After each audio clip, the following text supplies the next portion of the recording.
Jadi mohon yang terakhir saya ingin sampaikan, tidak ada kesuksesan tanpa kerja keras, tidak ada kesuksesan tanpa perjuangan, dan tidak ada kesuksesan tanpa dorongan doa dari kedua orang tua kita.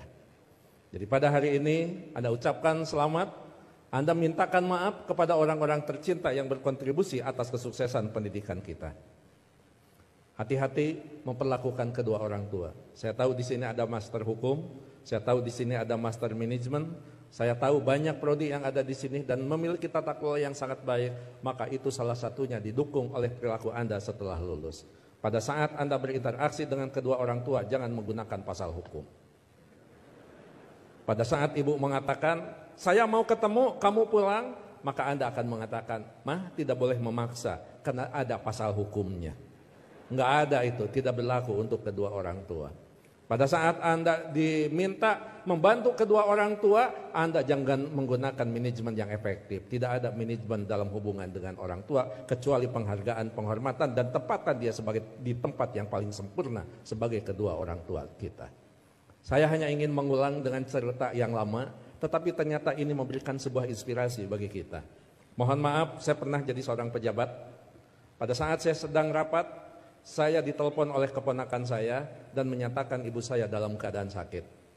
Kemudian saya balas telepon itu dengan sebuah ungkapan yang agak sedikit sombong. Tolong cepat bawa ke dokter dan nanti uangnya akan saya transfer. Ternyata ibu dari kejauhan menjawab kalimat saya dengan sebuah kalimat yang tegas. Enggak usah ditransfer, yang penting kita bisa ketemu. Kalau ibu sudah mengatakan yang penting kita bisa ketemu, maka jabatan itu tidak ada, maka rapat itu tidak ada. Dan boleh saya katakan, kalau saya sudah dipanggil ibu dan bapak, tidak ada yang bisa menolak panggilan siapapun, termasuk atasan saya. Kalau itu ibu dan bapak yang memanggil, kena yakin, kalaupun saya bisa memberikan sebuah alasan, Pak mohon maaf ibu saya dalam keadaan sakit, maka atasan saya akan memahami semua, karena mereka juga pernah dibesarkan dan memiliki rasa hormat kepada kedua orang tuanya.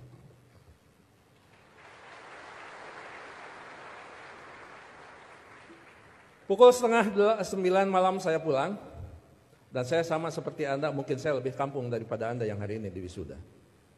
Saya tidak dilahirkan di tengah kota, saya dilahirkan di kaki Gunung Papandayan yang sekarang terkenal dengan tempat wisata Kawah Papandayan.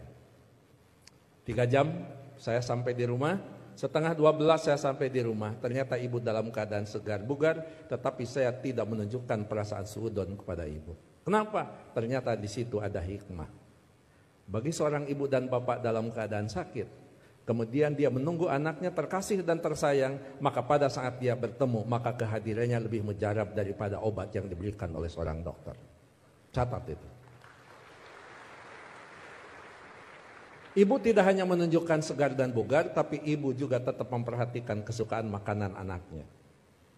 Saya dimasakkan sayur kacang merah, saya digorengkan asin peda, saya dibuatkan sambal terasi, dan saya juga dibakarkan pete. 11:30 malam, coba bayangkan ada sayur kacang merah, nasi putih, bakar pete, dan belum peda ditambah sambal terasi. Boleh dibayangkan setelah wisuda. 11:30 malam saya disuguhi makanan itu, maka tidak ada kalimat yang bisa diucapkan kepada ibu selain mengucapkan terima kasih. Padahal saya tidak biasa makan malam, kecuali makan nasi di waktu malam. Ya saya makan. Saya tidak pernah mengatakan, "Amah, ngapain masak? Kan kata dokter paling tidak 3 jam sebelum tidur kita boleh makan." Ini mau tidur 11:30, ngapain masak? Bagaimana perasaan ibu pada saat seorang anak yang dia tunggu, yang dia masakan, kemudian anak berargumentasi dengan sebuah ilmu di mana ibu tidak paham tentang ilmu itu. Menyakitkan. Iya, saya makan dan saya berdoa mudah-mudahan ini jadi obat.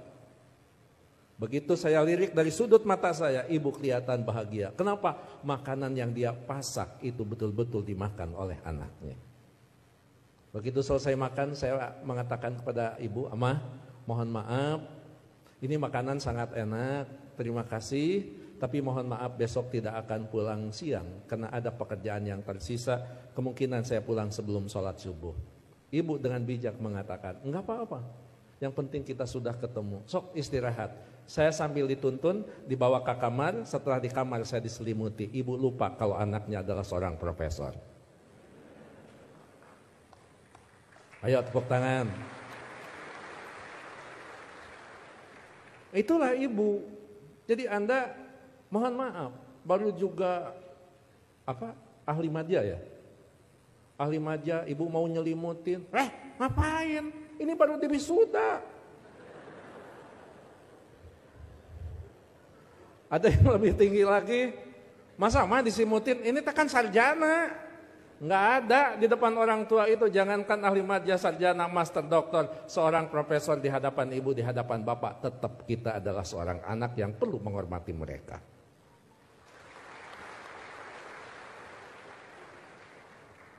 Yang paling indah dan paling membuat saya terharu, pada pukul 3 saya bangun, ternyata ibu sudah berdiri di samping saya sambil menepuk bahu saya. Cepat kamu bangun, jangan lupakan sholat sepertiga malam terakhir. Kenapa? Kamu bisa mendapatkan yang semua ini bukan karena kepintaran kamu, jangan-jangan bukan karena kecerdasan kamu, mungkin keberuntungan doa kita dikabulkan oleh Allah Subhanahu wa Ta'ala. Jadi ibu masih khawatir tentang anaknya. Ibu khawatir anaknya merasa pintar sehingga pintar menjadi sebuah kesombongan. Ibu masih khawatir anaknya cerdas, cerdas menjadi sebuah kesombongan. Bahkan melupakan siapa yang menentukan takdir segalanya pada kehidupan kita. Itu pada profesor itu. Jadi tolong ibu bapak sebagai orang tua, anak kita hari ini di wisuda, tetap mereka adalah anak kita yang perlu kita luruskan pada saat mereka terlempar dari jalan yang memang ditentukan. Perlu diberikan peringatan, tapi tentu sekarang ini ada kaidah-kaidah yang beda dengan zaman dulu.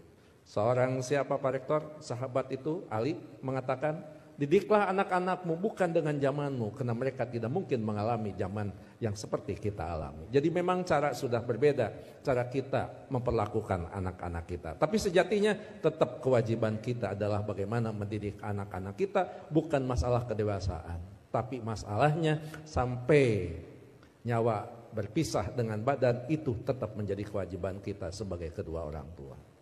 Begitu saya sudah selesai sholat, kemudian di situ saya bisa mendapatkan sebuah hikmah. Memang orang tua kita adalah punya kecerdasan yang luar biasa.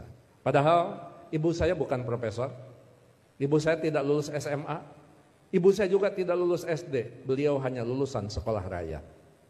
Tapi apa? Dalam sebuah komunikasi waktu itu saya katakan, Ama sekarang saya pergi, mohon pamit. Ibu masih bertanya, kamu nanti sholat di mana? Saya jawab, nanti sholat di jalan. Ibu langsung mengkritisi kalimat saya. Jangan suka sholat di jalan, ketabrak mobil. Itu kata ibu itu.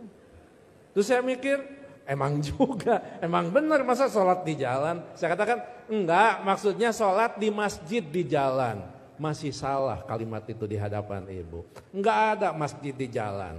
Paling dekat di pinggir jalan. Saya bilang, iya, nanti akan di masjid, sholat di masjid di perjalanan.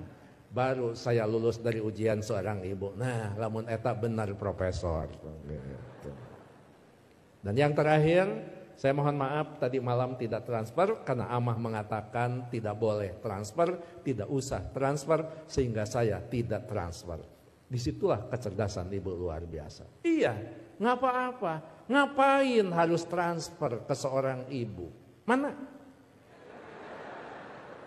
Ibu lebih cerdas daripada seorang profesor.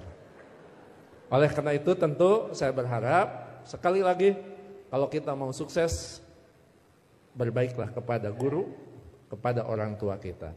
Kalau kita mau sukses, jangan pernah Anda melupakan karena kesuksesan kita adalah jerih payah dan hasil pemikiran kedua orang tua kita termasuk guru-guru kita. Mudah-mudahan orang tua kita yang sekarang masih ada tetap diberikan kesehatan, diberikan usia yang panjang, tetap mampu membina dan membimbing anak-anaknya sampai menjadi investasi yang terbaik bagi keduanya. Bagi orang tua kita yang sudah tidak ada, termasuk kedua orang tua saya, mudah-mudahan senantiasa mendapat tempat yang terbaik di sisi Allah Subhanahu wa Ta'ala. Amin. Saya pikir itu Pak Rektor, Pak Ketua Yayasan, hadirin Sivitas Akademika Unpam yang saya hormati. Mohon maaf kalau sambutan saya agak sedikit panjang, karena saya tadi mengimbangi Pak Rektor sangat panjang, kemudian Pak Ketua Yayasan sangat pendek, maka saya setengah panjang dan setengah pendek. Mohon maaf tidak bisa mengikuti wisuda sampai akhir, karena saya harus mengejar waktu ke Tasikmalaya Pak Rektor. Apapun tadi yang dibicarakan oleh Pak Warek sudah dibicarakan dengan Pak Warek dan Pak Ketua Yayasan. Begitu juga kepada Pak Direktur, saya mohon pamit. Anggap saja kalau di Kementerian Agama kan tidak aneh, anggap saja saya penghulu. Penghulu biasanya kalau sudah menikahkan ijab kabul dinyatakan sah, penghulu biasanya pamit diri dan tidak perlu menunggu sampai resepsi. Terakhir, saya tidak akan membacakan pantun, tapi ini ulangan dari wisuda bulan kemarin, karena setiap bulan Unpam wisuda, bahkan Unpam setiap wisudanya juga tidak bisa diganggu karena hari Minggu, jadi saya tidak bisa menolak undangan Unpam. Gitu. Anda hanya tahu saja yang wisudawan wisudawati. Saya ini mantan Aura Kasih. Sekian dan terima kasih. Assalamualaikum warahmatullahi wabarakatuh.